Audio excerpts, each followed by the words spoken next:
하나님의 말씀은 마태복음 13장 말씀입니다. 마태복음 13장 31절부터 33절까지 그리고 44절부터 46절까지 지난주와 이번 주에 조금씩 나누었던 비유들을 우리 다시 한번 새로운 측면에서 함께 말씀을 나누고자 합니다. 먼저 마태복음 13장 31절로부터 33절, 44절로부터 46절을 우리 쭉 한번 같이 읽도록 하겠습니다. 함께 읽겠습니다. 또 비유를 들어 이르시되 천국은 마치 사람이 자기 밭에 갖다 심은 겨자씨 한 알 같으니 이는 모든 씨보다 작은 것이로되 자란 후에는 풀보다 커서 나무가 되매 공중의 새들이 와서 그 나무에 깃들이느니라. 또 비유로 말씀하시되 천국은 마치 여자가 가루 서말 속에 갖다 넣어 전부 부풀게 한 누룩과 같으니라. 천국은 마치 감추인 보화와 같으니 사람이 이를 발견한 후 숨겨두고 기뻐하며 돌아가서 자기 소유를 다 팔아 그 밭을 사느니라. 또 천국은 마치 좋은 진주를 구하는 장사와 같으니 극히 값진 진주 하나를 발견함에 가서 자기의 소유를 다 팔아 그 진주를 사느니라. 아멘. 한번 따라볼까요? 천국과 같은 삶. 예, 천국과 같은 삶. 천국과 같은 삶을 원하는 사람에게 주시는 하나님의 말씀입니다. 우리가 한번 몸을 쫙 펴볼까요? 하나님은 우리가 이 땅에서 천국과 같은 삶을 살기를 원하십니다. 전도서 3장 11절의 말씀을 보면 사람들에게는 영원을 사모하는 마음을 주셨느니라 하셨습니다. 그래서 모든 사람은 천국을 갈망하는 마음이 있어요.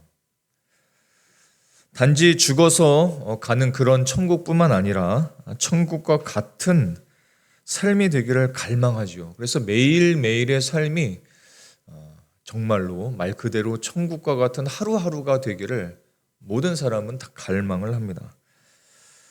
하나님께서 그렇게 창조하셨기 때문에 그렇죠.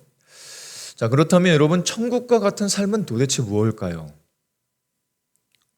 천국이 임하는 삶은 도대체 무슨 삶일까요? 로마서 14장 17절의 말씀을 보면 하나님의 나라는 먹는 것과 마시는 것이 아니요 오직 성령 안에 있는 의와 평강과 희락이라고 말씀하셨습니다. 성령 안에서 의와 평강과 희락을 누리는 삶이 천국과 같은 삶이고 하루하루의 삶 속에 하나님의 의와 평강과 희락을 누릴 때 진정한 천국을 맛보면서 살아갈 수 있다는 것입니다.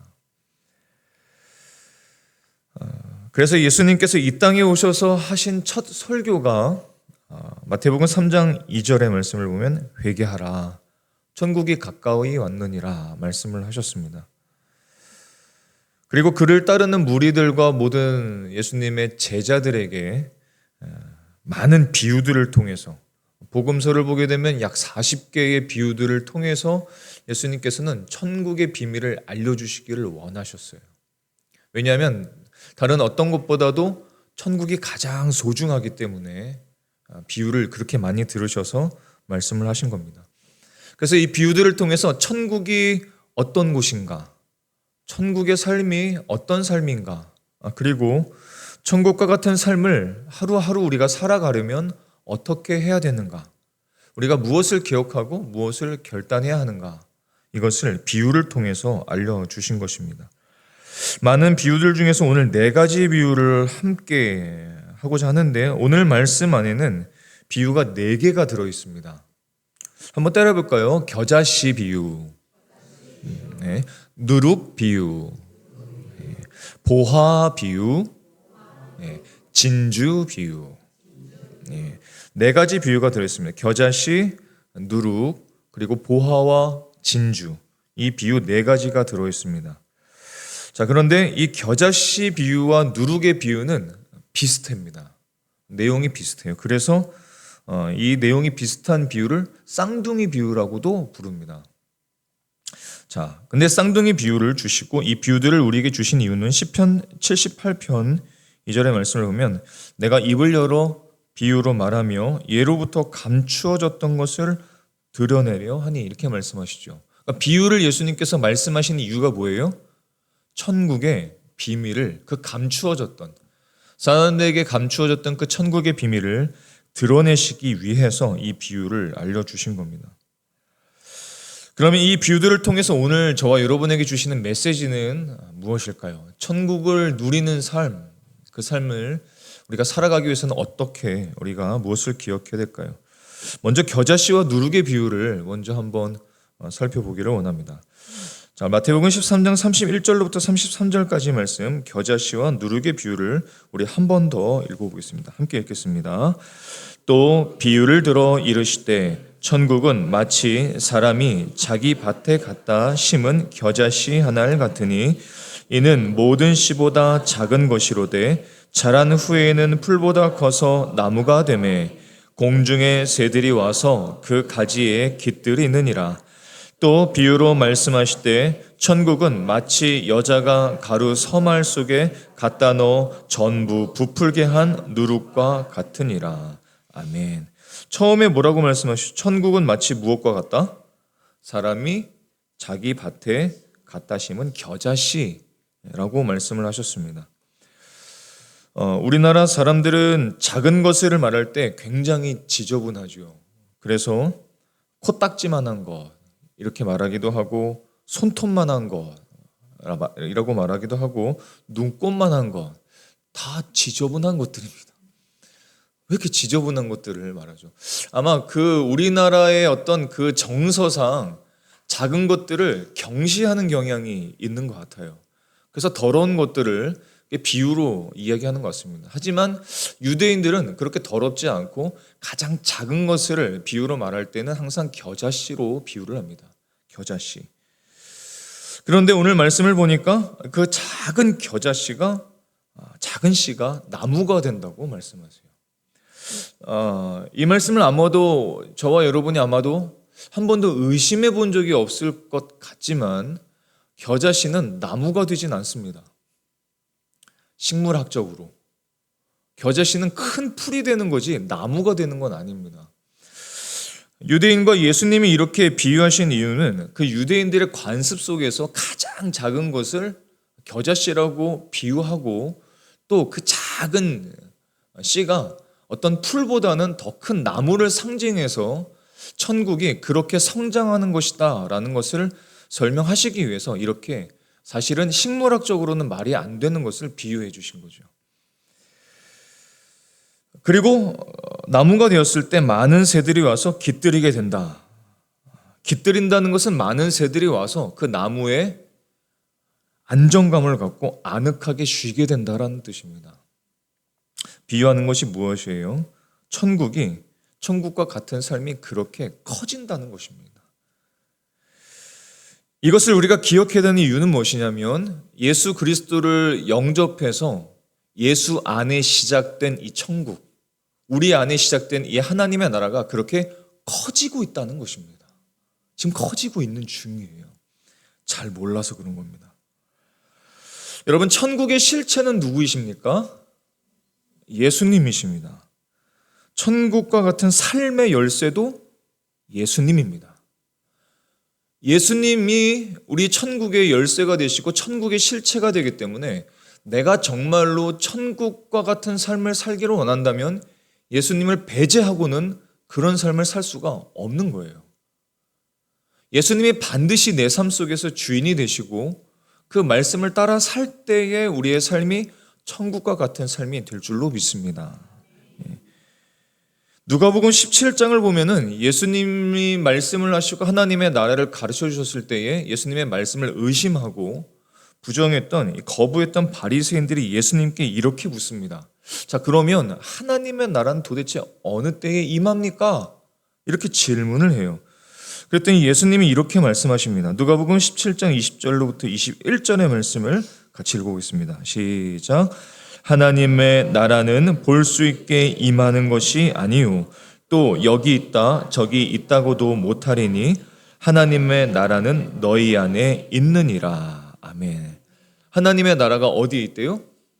너희 안에. 지금 너희가 누굽니까?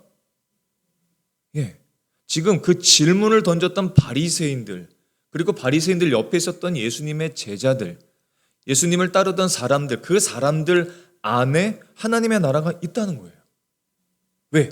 그 하나님의 나라의 실체가 예수님이기 때문에 자신을 두고 이렇게 말씀을 하신 겁니다.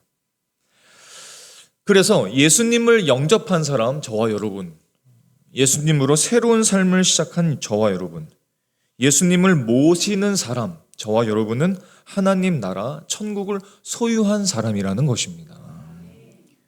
그러니까 예수님이 심겨진 사람은 천국이 시작된 사람이에요. 천국이 시작된 사람입니다. 그리고 그 사람 안에 시작된 이 천국, 우리 안에 시작된 이 하나님의 나라가 이제 어떻게 자라게 된다고 말씀하시냐면 많은 새들이 깃드는 나무가 될 것이라고 우리에게 약속해 주신 것입니다. 그럼 우리 중에 어떤 분은 이렇게 질문할 수도 있습니다. 목사님, 지금 내 삶을 보니 그런 것 같아 보이지 않아요. 천국이요? 아닌 것 같아 보여요. 천국이 자란다고요? 아닌 것 같아요. 전 매일매일이 지옥 같아요. 라고 누군가는 이야기하실 수도 있습니다. 그렇다면 이 말씀 중에서 우리는 이 구절을 꼭 기억할 필요가 있습니다. 마태복음 13장 32절에 이는 모든 씨보다 작은 것이로되 자란 후에는 그리고 풀보다 커서 그리고 나무가 되매라고 말씀합니다. 씨보다 작은 것이지만 어떤 씨보다 작은 것이지만 그것이 어떻게 된대요? 자라게 되고 어떻게 된대요? 커지게 된대요. 그리고 나무가 된다고 말씀합니다. 무슨 뜻이냐면 과정이 필요하다는 거예요. 예수님으로 인해서 우리의 삶이 천국이 시작된 것은 맞고 그 천국의 삶이 천국을 누리는 삶이 우리의 삶의 전반적으로 모든 삶의 정황 속에 내가 거하는 모든 처소 속에 그 천국이 임하고 천국과 같은 삶을 살기 위해서는 과정이 필요하다는 겁니다. 그 과정이 반드시 필요하다는 거예요. 사람들마다 그 과정은 다를 수 있습니다. 많이 다를 수도 있어요. 심겨지자마자 풀이 되는 거 없습니다. 심겨지자마자 나무가 큰 나무가 되는 법 없습니다. 반드시 자라고 풀보다 커져서 나무가 되어야만 합니다. 그것이 하나님의 천국이에요. 따라서 그 천국이 나무처럼 자라기 위해서는 반드시 그 겨자씨보다 더 작은 그 천국이란 씨가 잘 심겨져야 됩니다. 잘 심겨지지 않으면 풀보다 자라날 수가 없습니다. 풀처럼 자라날 수도 없고 풀보다 더 큰 나무도 될 수 없습니다. 굉장한 비극이에요. 수많은 사람들이 교회에 출석해서 나왔는데 그 겨자씨보다 더 작은 하나님의 그 복음, 천국이 심겨지질 않고 왜 천국과 같은 삶을 도대체 못 누립니까? 라고 질문을 하는 겁니다. 굉장한 비극이죠. 하지만 저와 여러분의 천국이 심어졌다는 것이 믿어지신다면 그 천국은 지금도 자라고 있다는 것도 믿으실 수 있기를 바랍니다. 자라나고 있어요. 반드시 자라나게 될 것이고 그것은 풀보다 더 커지게 될 것이고 큰 나무가 되어 많은 새들이 많은 영혼들이 와서 깃들고 아늑하게 쉴 수 있는 나무가 되실 줄로 믿습니다. 어떻게 그렇게 확신하냐고요? 있습니다. 그 약속이 있습니다. 빌립보서 1장 6절의 말씀을 새한글 성경 버전까지 같이 읽어보겠습니다. 자, 시작. 너희 안에서 착한 일을 시작하신 이가 그리스도 예수의 날까지 이루실 줄을 우리는 확신하노라. 나는 바로 이것을 굳게 믿고 있습니다.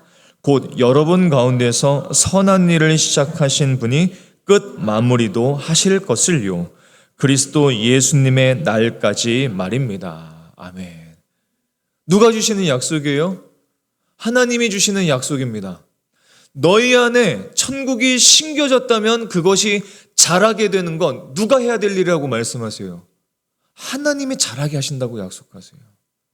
하나님이 도우시겠다고 말씀하시죠. 그 착한 일을 시작하신 이가, 그 예수님께서 우리 안에 천국이 자랄 수 있도록 우리를 인도해 주시겠다는 것입니다. 여러분, 예수님을 모시고 계십니까? 그렇다면 주님께서 이렇게 반드시 도와주시고 역사하실 것을 믿으실 수 있기를 축복합니다. 자, 예수님께서 이 겨자씨 비유를 말씀하신 다음에 겨자씨와 비슷한 내용의 쌍둥이 비유를 하나 더 말씀하시죠. 우리 마태복음 13장 33절의 말씀을 같이 읽겠습니다. 또 비유로 말씀하시되 천국은 마치 여자가 가루 서말 속에 갖다 넣어 전부 부풀게 한 누룩과 같으니라. 아멘. 천국이 뭐와 같다고 말씀하세요? 누룩과 같다. 혹은 효모, 이렇게 말하죠. 밀가루 속에 들어간 누룩과 같다라고 말씀하십니다. 서말이라고 하는 것은 세 말. 근데 한 말을 지금으로 따지자면 부피의 단위인데 한 말은 약 18리터 정도 됩니다. 18리터가 세 말이라고 하면 거의 54리터 정도 됩니다. 54리터를 인터넷으로 딱 찾아보면 뭐가 등장하는지 아세요? 뭐가 등장하냐면 이렇게 큰 사각형으로 된 아이스박스. 이렇게 큰 아이스박스가 보통 54리터라고 이야기를 하더라고요. 거기 안에 밀가루가 다 들어있는데 거기에 누룩을 조금 넣으면은 그것이 어떻게 되는지 아십니까? 그것이 부풀어 올라서 당시에 이 로마 시대 때 당시에 100명이 먹을 만한 빵이 만들어지게 됩니다. 100명이 배부르게 먹을 빵을 만들어지게 된다는 것이죠. 그렇게 부푼다는 것입니다.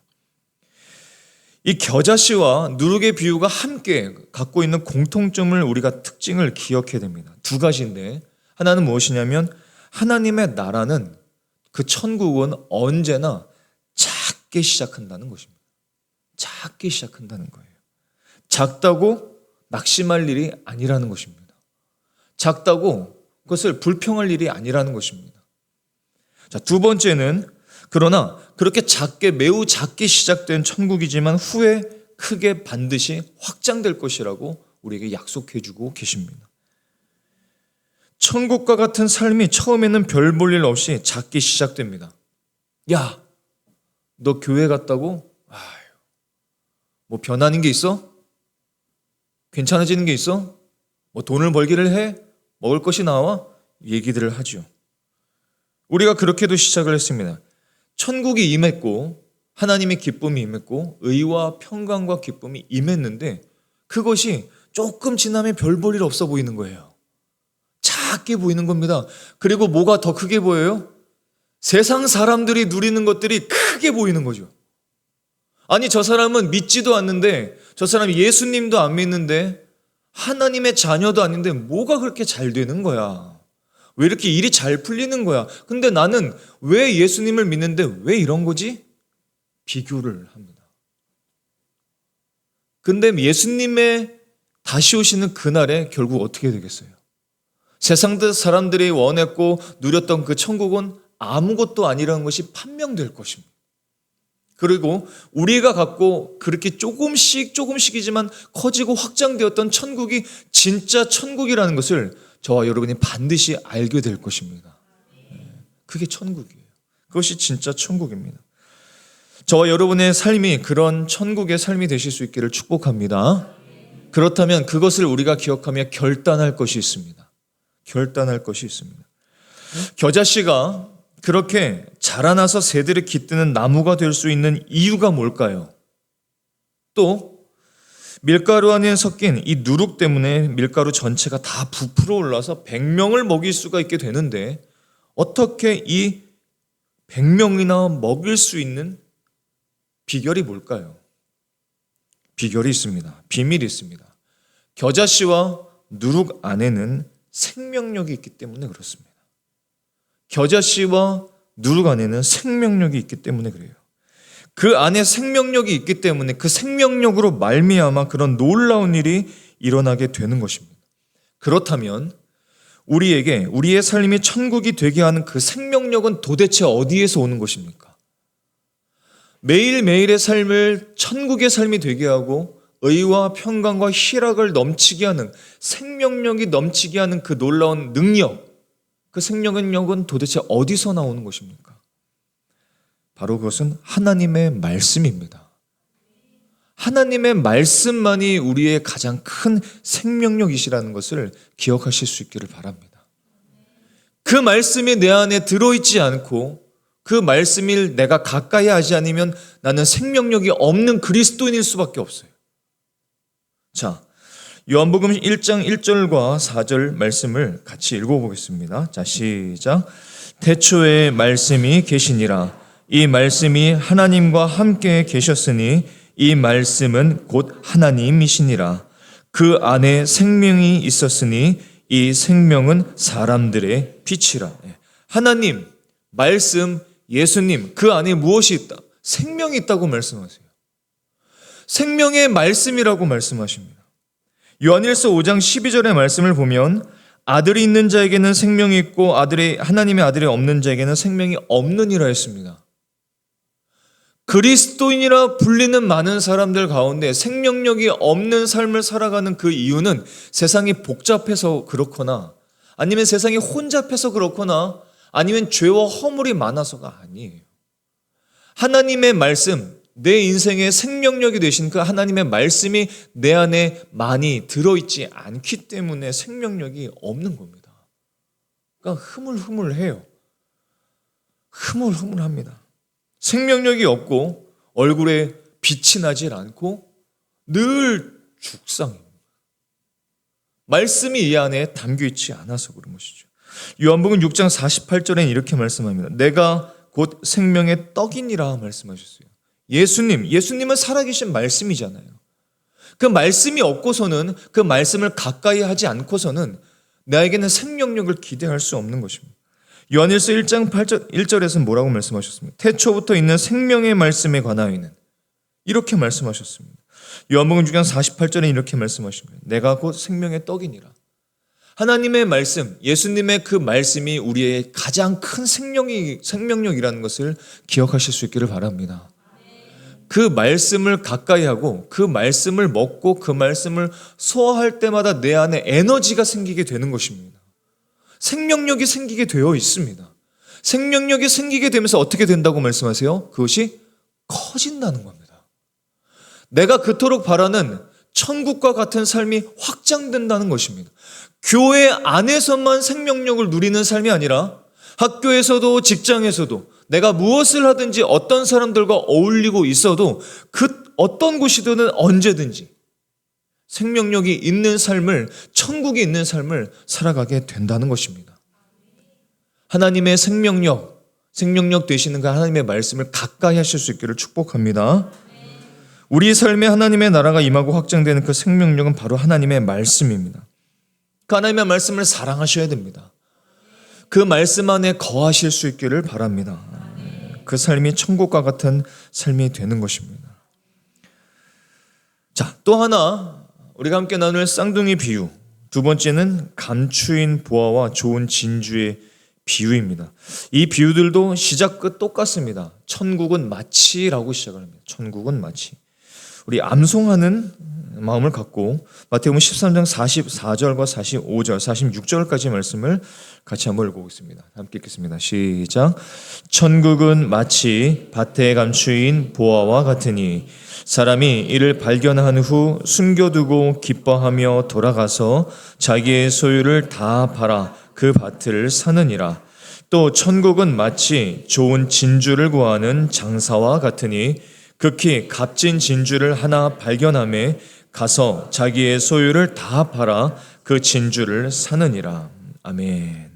겨자씨와 누룩의 비유처럼 보화와 진주 비유도 쌍둥이 비유입니다. 근데 이 비유는 구체적으로 천국이 얼마나 가치 있는지를 말씀해 주시고 또한 우리의 결단을 또한 요구하고 계십니다. 여러분의 요즘 삶에 있어서 가장 최고의 가치를 두고 있는 것은 무엇인지요? 어떤 일이신지요? 아니면 어떤 사람이신지요? 어떤 장소가 되실 수도 있겠습니다. 어떤 장소에 가면 참 좋아. 천국과 같아. 어떤 사람에게 어떤 그런 기대를 갖고 살고 계시지 않습니까?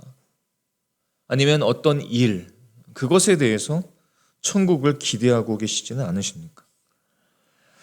사람들은 항상 똑같습니다. 가장 자기가 가치 있는 것을 중요시하게 되어 있어요. 자기에게 가장 가치가 있는 것을 위해서 다른 것들을 반드시 희생하게 되어 있습니다. 왜냐하면 모든 사람은 그 가치 있는 것들을 함께 누릴 수가 없기 때문이죠.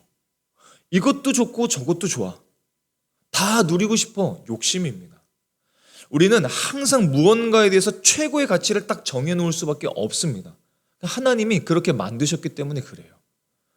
항상 1순위와 2순위와 3순위가 분명히 갈라져 있습니다.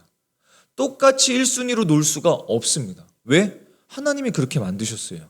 왜? 하나님께서 우리가 하나님을 최고의 가치로 두기를 원하시고 그렇게 되기를 기뻐하시기 때문에 그렇게 만드신 겁니다. 근데 사람들의 삶이 어떻게 돼요? 그 순서가 거꾸로 된 겁니다. 그래서 가치를 잃어버렸기 때문에, 참된 가치를 잃어버렸기 때문에 행복하지를 못해요. 그 많은 것들을 누리고 찾고 구하고 먹고 마시는데 또 그것을 계속 찾아야 됩니다. 잘못된 가치를 두고 살기 때문이죠. 여러분, 인간은 결코 의식주로 만족하지 못합니다. 하나님의 나라가 성령 안에 있는 의와 평강과 희락이라고 말씀하셨죠. 따라서 의와 평강과 희락을 누려야만, 그것을 많이 가져야만 우리는 행복할 수 있는 것입니다. 그래서 의식주로 만족하지를 못해요. 절대로 못합니다. 의식주를 다 가져보세요. 그것으로 만족하나? 하루로 끝입니다. 몇 시간이면 끝입니다. 기대하지 마십시오. 버리십시오. 그것에 대한 가치를 두지 마세요. 첫 번째로 놓지 마십시오. 두 번째, 세 번째로 다 밀어버리십시오. 의식주가 아니라 의와 뭐라고 그랬죠? 평강과 희락입니다. 줄여서 의, 평, 희입니다.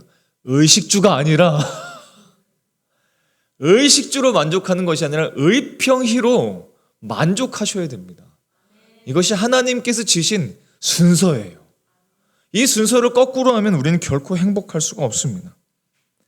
어떤 사람도 의식주로 난 이것으로 만족해. 이 정도면 더 바랄 것이 없어. 저것을 세상 사람들이 누리는 의식주를 바라보면서 난 저만큼만 누리면 괜찮을 거야. 기대하지 마십시오. 그것을 다 가진다고 해서 우린 결코 행복하지 않습니다. 결국은 부족해. 또 부족해라고 말할 수밖에 없습니다. 부와와 진주 비유는 바로 그 인생 최고의 가치가 하나님 나라, 천국의 열쇠가 되시는 예수님이라고 말씀하신 것입니다. 우리가 처음에 찬양했죠? 기억나십니까? 처음에 찬양. 제목이 무엇인지 기억나십니까? 제목이 뭐죠? 내 안에 가장 귀한 것, 예수를 알미라. 그 찬양을 했습니다. 그 찬양이 바로 그 고백이에요. 가장 최고의 가치. 이 비유들이 말씀하시는 메시지는 이것도 두 개입니다. 하나는 무엇이냐면 하나님의 나라는 그 무엇과도 바꿀 수 없는 최고의 가치라는 것입니다. 두 가지 비유 모두 내 모든 것을 다 팔아서 사고 소유할 것을 말씀하시죠. 천국과 비교할 수 있는 가치는 다른 것은 없습니다. 예수님과 비교할 수 있는 것도 없습니다. 천국과 예수님만이 평생 우리가 추구해야 할 최고의 가치임을 믿으실 수 있기를 바랍니다. 이것을 너무 늦게 깨닫지 않으시기를 바랍니다. 너무 많은 사람들이 늦게 이것을 깨닫고 삶을 후회하고 있습니다. 우리가 찬송가 94장을 보면 잘 알고 있는 찬양이죠. 주 예수보다 더 귀한 것은 없네 라는 찬송곡입니다. 이 곡이 그렇게 작곡된 곡이라고 이야기를 하죠. 한 인기 바리톤 가수가 돈과 명예가 가득하게 되었을 때에, 그것이 전부인 줄 알게 되었을 때 그 엄마가 걱정이 생겼어요. 어떤 걱정이 생겼냐면 내 아들이 하나님 나라에 계속 쓰임받아야 될 텐데 하나님 나라에 쓰임받기보다 세속적인 이런 가치들에 휘둘리지 않을까, 함몰되지 않을까, 이렇게 걱정을 하고 기도하다가 시편을 하나 발견하고 그 아들의 위에, 피아노 위에 이 시편을 적어서 놓았다고 합니다. 아들이 와서 집에 와서 피아노 앞에 앉았는데 그 발견한 시편을 읽기 시작하고 또 읽기 시작하고 또 읽기 시작하고 그 말씀을 또 읽기 시작합니다. 그 말씀을 계속 읽다 보니까 눈물을 뚝뚝 흘립니다. 그리고 작곡을 한 것이 바로 그 찬송가 94장의 찬송곡이죠. 주 예수보다 더 귀한 것은 없네. 이 세상 부귀와 바꿀 수 없네. 저와 여러분의 평생의 고백이 되실 수 있기를 축복합니다. 두 번째로 이 비유들이 말씀하시는 메시지, 그것은 무엇이냐면 이 가치를 얻기 위해서는 반드시 결단이 필요하다는 것입니다. 저와 여러분에게 모두가 다 그 결단이 필요합니다. 결단 없이 천국의 가치를 얻을 수는 없어요. 부활을 발견한 사람이 오늘 비유에서 뭘 어떻게 합니까? 이것을 숨겨두고 기뻐하며 돌아가서 자기의 모든 소유를 다 팔아버립니다. 왜 팔아버렸어요? 자기가 발견한 이 보화가 그 모든 것보다도 더 중요하다는 것을 깨달았기 때문이죠. 그래서 자기가 갖고 있는 모든 소유를 다 팔아서 그 밭을 사버립니다. 그것을 얻기 위해서 결단을 내린 것이죠. 진주장사도 똑같습니다. 값진 진주를 발견하죠. 그리고 어떻게 합니까? 자기 모든 소유를 다 팔아서 그 진주를 사는 것을 결단하고 감행하는 도전을 했습니다. 전 도전이란 말이 참 좋습니다. 도전과 결단이라는 것은 참 우리에게 필요합니다. 나에게 무엇이 최고의 가치인 줄을 이 보화를 발견한 사람과 값진 진주를 발견한 사람들은 그것을 깨달았던 것이죠. 그리고 그것을 위해서 다른 저급한 가치들, 그 보화와 그 진주보다 가치가 떨어진 것들을 포기하는 결단을 한 것입니다. 많은 사람들이 저급한 가치를 추구하면서 살아갑니다. 돈, 명예, 인기, 어떤 자리, 혹은 나는 그런 거 필요 없습니다. 요즘 세대는 또 그렇죠. 그런 거 필요 없습니다. 돈 많은 거 필요 없어요. 내가 좋아하면 괜찮습니다. 내 감정. 요즘 세대는 그것이 가장 주장이 되죠. 자기의 주장들, 자기의 감정들, 자기가 인정받는 것, 내가 나를 스스로 인정하는 것을 추구합니다. 그것이 가장 추구하는 가치죠. 수많은 사람들, 교회의 문을 출입하는 사람들이 여전히 예수님의 최고의 가치인 줄을 발견하지 못해서, 보화를 발견하지 못해서, 값진 진주를 발견하지 못해서 여전히 계속 다른 것을 요구하고 그것을 찾아다니고 있습니다. 많은 사람들이 자신을 크리스찬이라고 말하고 이력서에 종교란에 기독교라고 쓰지만 아직도 예수가 얼마나 큰 가치인지를 발견하지 못하고 살아가는 경우가 얼마나 많은지요. 그래서 그 사람이 자랑하는 것을 보면 뭐예요? 재능, 돈, 명예, 자리, 내 감정, 내가 얻은 거, 내가 먹는 거, 내가 쉬는 거, 내가 간 곳, 이것이 온통 나의 자랑입니다. 왜? 예수님보다 그것이 더 가치 있는 줄 아직도 착각하고 있기 때문이죠.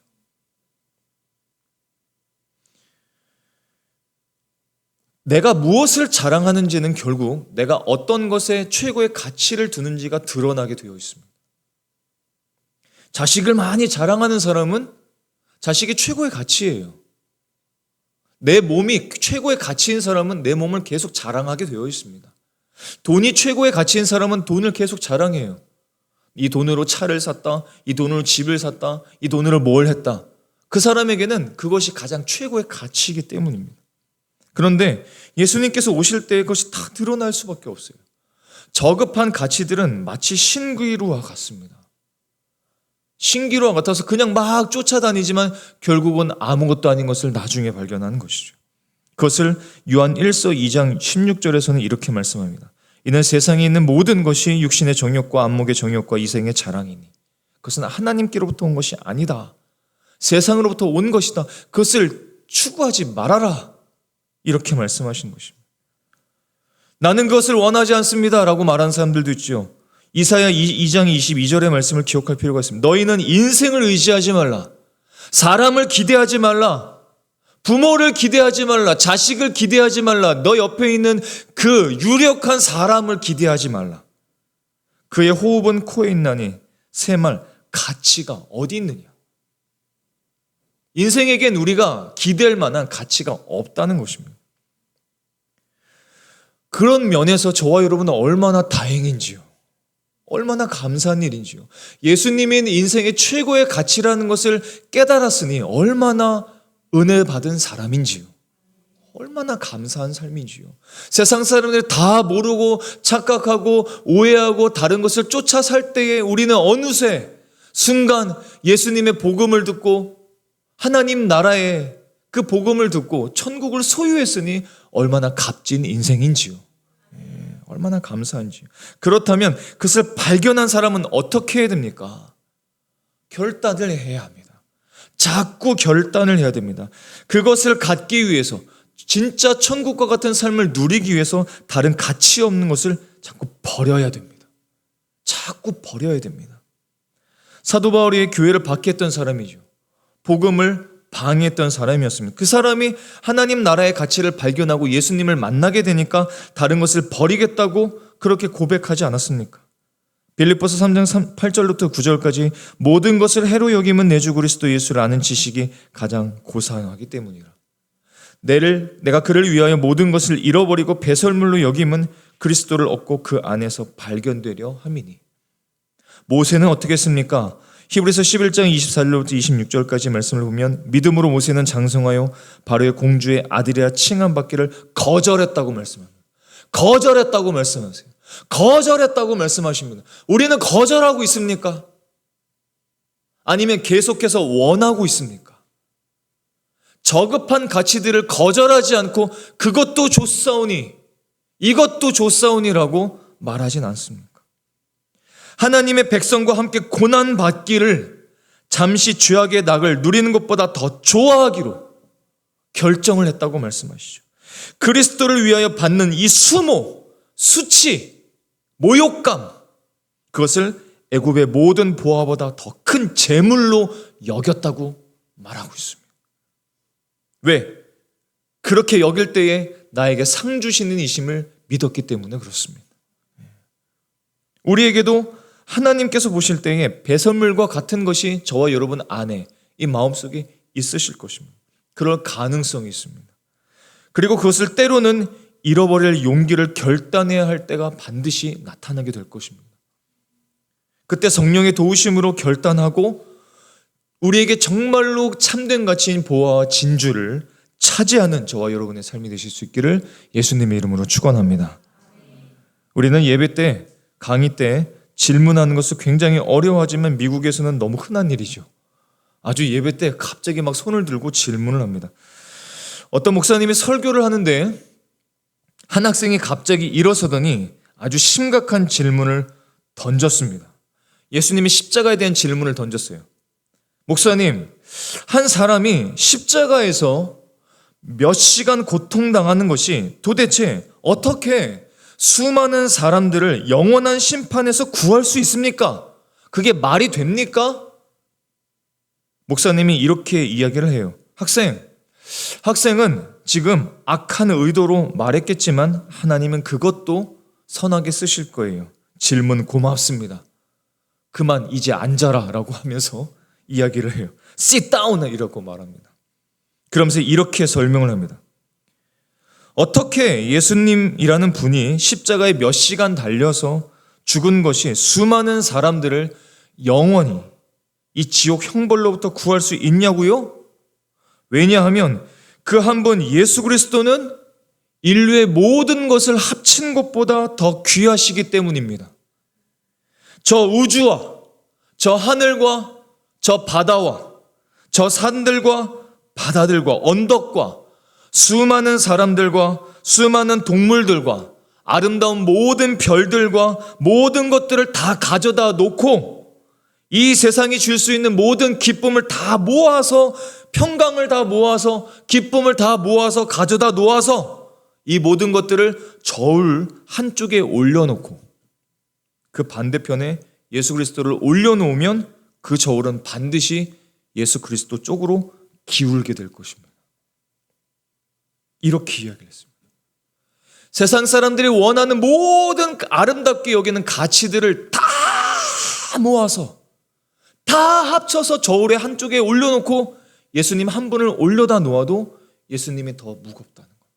더 가치 있다고 말씀하시는 거예요. 저와 여러분이 사랑하는 예수님이 바로 그런 분이십니다.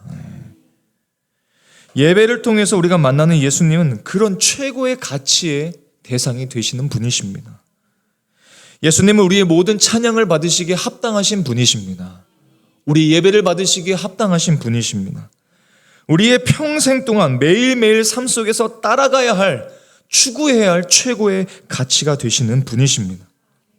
다른 것을 모두 다 버려서라도 우리가 얻어야 할 최고의 가치는 예수님 한 분뿐이십니다. 그분이 온 우주의 모든 것을 합친 것보다 더 가치 있는 분이, 생명의 하나님이, 생명의 구주가 왜 저와 여러분을 위해서 십자가를 지신 줄 아십니까? 그 모든 것을 합친 것보다 더 가치 있는 그 하나님이 왜 저와 여러분을 위해서 십자가를 지신지 아십니까? 그 이유를 아셔야 합니다. 그 이유를 깨달으셔야 됩니다. 왜 그분이 십자가를 지셨냐면 그 예수님에게는 저와 여러분이 최고의 가치이시기 때문에 그렇습니다.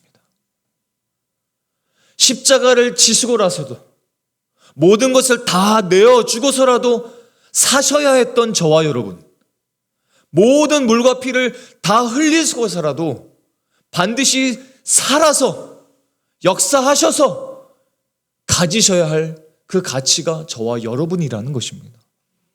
그래서 십자가를 지신 것입니다. 그렇게 저와 여러분은 소중한 사람들입니다. 소중한 존재들입니다. 그것을 기억하시고 예수님이 그렇게 사신 우리의 인생, 예수님께서 십자가의 고통을 모두 다 짊어지시고 구한 저와 여러분의 인생, 그렇게 해서 우리에게 주신 이 천국을 소유하고 그 가치를 추구하는 저와 여러분의 평생의 삶이 되실 수 있기를 예수님의 이름으로 축원합니다. 기도하시겠습니다.